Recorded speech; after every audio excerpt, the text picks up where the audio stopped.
Bonjour, monsieur Vincent. Bonjour, monsieur Vincent. On peut vous aider, Nardin Pétan. On peut vous aider? Tout court? Moi je connais un moyen efficace et pas cher. La MAF? Non, ça c'est très cher et pas du tout efficace.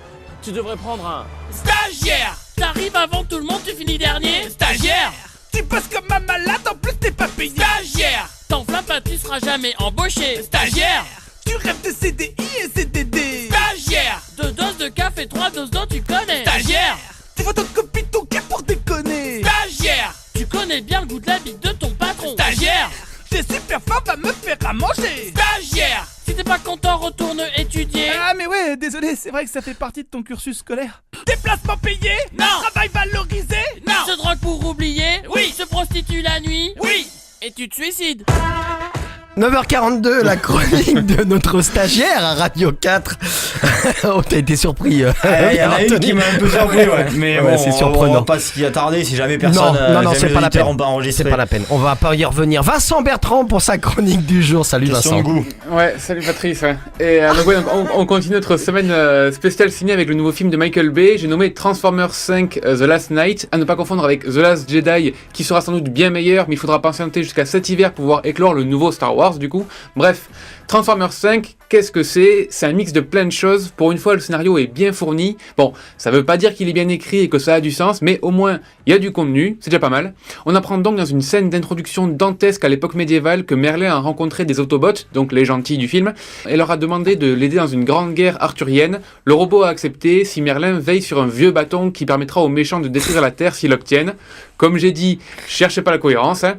Et donc, 1400 ans plus tard, suspense, on suit les méchants qui veulent dérober le sceptre. Et c'est aussi con que ça. Enfin, il y a des sous-intrigues supplémentaires, notamment la quête secondaire d'Optimus Prime qui est assez cool, mais grosso modo, on a fait le tour. Ah, il y a des nazis aussi à un moment, parce que bon, ça fait pas de mal de mettre des nazis, ça a marché pour Indiana Jones après tout. Et en y repensant d'ailleurs, si on suit les grandes lignes, le scénario, c'est plus ou moins le 5e élément du pauvre, pour résumer. Mais bon, après ça, est-ce qu'on demande un scénario fourni pour les Transformers? Je ne pense pas. Tout le monde sait que ce n'est ni pour le scénario, ni pour les dialogues qu'il faut aller voir un film de divertissement comme celui-ci. C'est pour les bastons. C'est ça. C'est voilà. pour voir les camions se transformer. Ouais. Et pour voir des grosses batailles et de l'acier trempé qui se fait exploser. Mais bon, du coup, à l'effigie de ses prédécesseurs, les dialogues de ce Transformers sont particulièrement ridicules et pas dans le bon sens. Ils sont vraiment pathétiques vu que chaque blague tombe à plat, un peu comme un calembour de Patrice, on va dire. On voit qu'il y a du bon sentiment, et bon, ça suffit pas à attendrir le spectateur. C'était cadeau, ça. Ça, c'était cadeau. Il l'a placé, c'est bien. Ah ben lui aussi fait pas de cadeau. On ira avec la petite musique du stagiaire qui fait plaisir là. Mais du coup voilà, donc seulement là où un Transformers met le paquet, c'est d'ailleurs pour ça que tout le monde va le voir, comme tu l'as dit, c'est dans ses effets spéciaux, et je dois dire que là, même moi je m'incline parce que le film est vraiment magnifique, et Michael Bay le sait, vu qu'il nous met des effets spéciaux et des batailles à foison pour colmater les brèches causées par son scénario. À côté de ça, il y a des scènes vraiment réussies, notamment la scène d'intro autour du roi Arthur, qui est un réel démarrage en trombe et une des batailles les plus classes que j'ai jamais vues. Du coup, vivement que Michael Bay nous ponde un film autour de la légende arthurienne pour faire... Il y a 12 ans, il en avait un paquet, je peux te dire. Pardon. Non, j'ai rien dit. Mais donc du coup, vivement que Michael Bay fasse un truc aussi accrocheur et épique que ce qu'il nous a fourni en même pas 10 minutes de film dès l'intro. D'ailleurs, en parlant de minutes, le film est long, peut-être même trop long, parce que autant avoir un film très joli mais sans scénario cohérent, ça passe s'il fait 1h40, voire à la limite 2h, grand maximum, autant quand il en fait plus de 2h30, mais c'est beaucoup trop. Donc en conclusion, je dirais que Transformers est probablement le meilleur film de la pentalogie. En même temps, c'était quand même pas très dur à surpasser. Pentalogie. Ouais, oui, 5 films, bien joué. Et donc, t'es journaliste, toi, Pierre-Anthony, c'est ça? J'ai fait des études. Ouais, dis donc, t'as peut-être dû faire latin ou quelque chose comme ça. Ouais, au moins, ouais. Le grec, il a arrêté avant, mais le latin, ouais, un petit peu.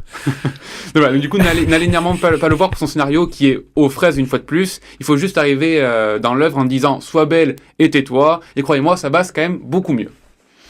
2h40 de film, c'est quand même la grande mode des films maintenant qui durent plus de 2h15, mais 2h30. Les Transformers, c'est très très souvent. Ouais, les Transformers, ils font toujours au moins 2h30, donc moi je trouve ça beaucoup trop long, hein, franchement. Ouais. Alors là, ça allait, parce qu'il y a quand même pas mal de scénarios et d'intrigues différentes, donc du coup ça passait plus ou moins, autant pour les premiers. Mais les films d'une heure et demie, il n'y en a plus aujourd'hui. Ouais, non, à part les films d'animation à la limite, t'entends. C'est ça. Mais c'est vrai que sinon, des films d'une heure et demie, on en fait plus. Je vais vous laisser sur votre discussion de bar, hein, de comptoir, hein, et puis moi je vais y aller.